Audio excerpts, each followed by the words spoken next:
phenomenally flattering. I think what you guys are doing is really, really special.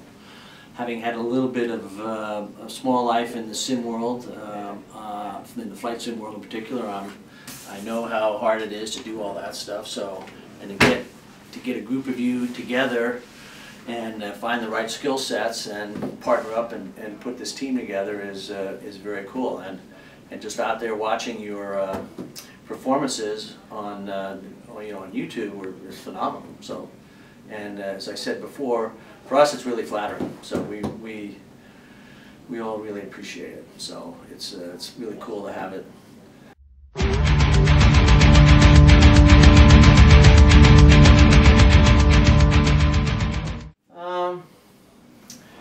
It's all based on the individual simulator. I mean, if I get into full motion F-18 EF simulator, then you can execute training to certain levels.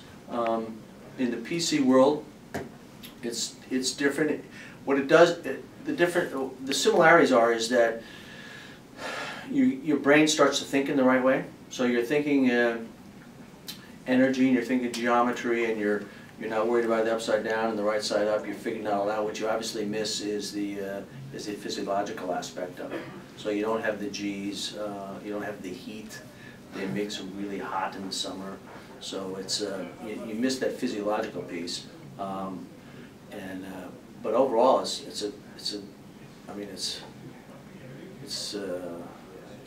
really, I mean, plus it's fun, so it's just fun. So, and you guys make it look awesome. Make it look great.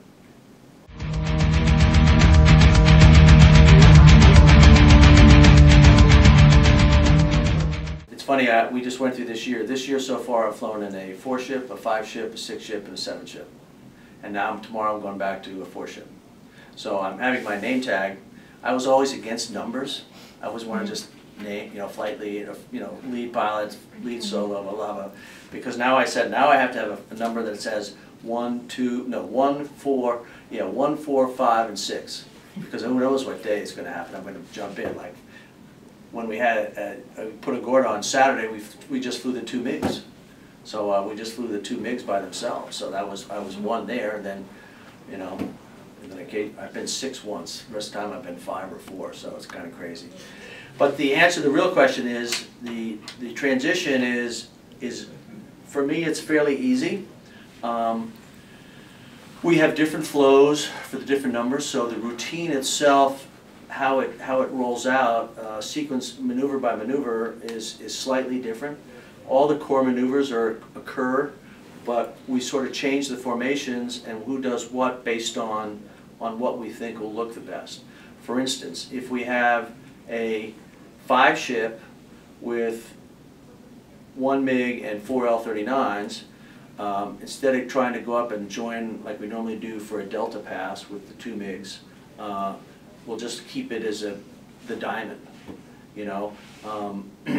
and if we have, like today, we have another maneuver, the big bomb bursty event, the head-on bomb burst, which we affectionately call the Moose Fart. So normally we have 5 jets in that, and last year I led it in the MiG. Right, and this year when we have the 7-ship, it's now just 5 L-39s. And then Slick is actually the lead, is number 5, and instead of doing a loop like I did last year, he actually goes up and does a tail slide.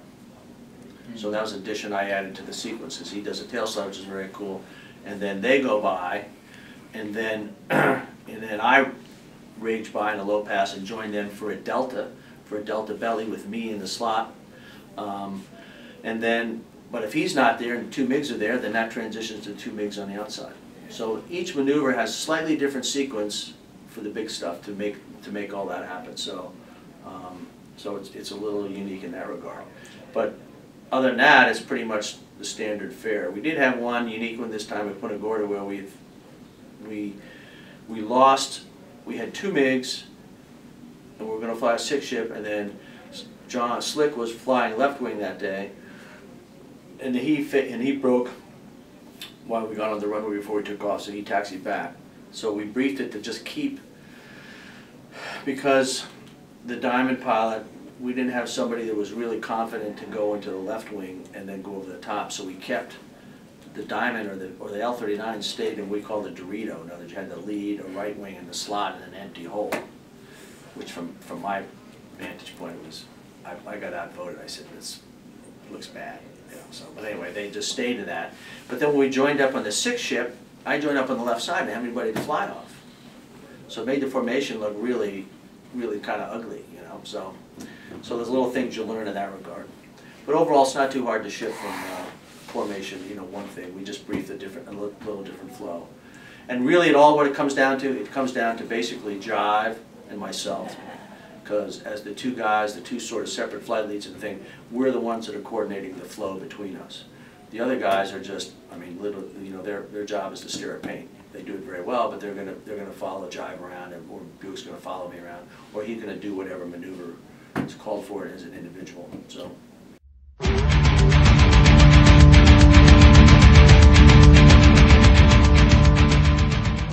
Ooh, my favorite maneuver right now is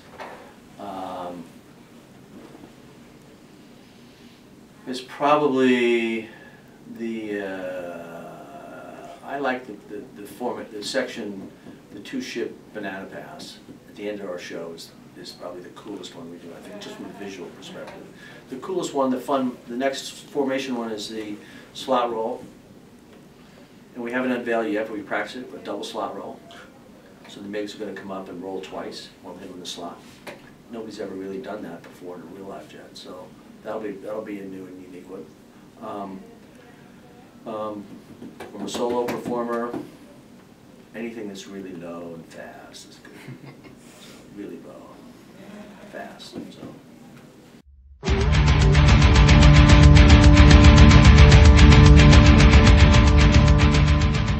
Yeah, the airplane has different flying qualities. The MiG is nicer to fly.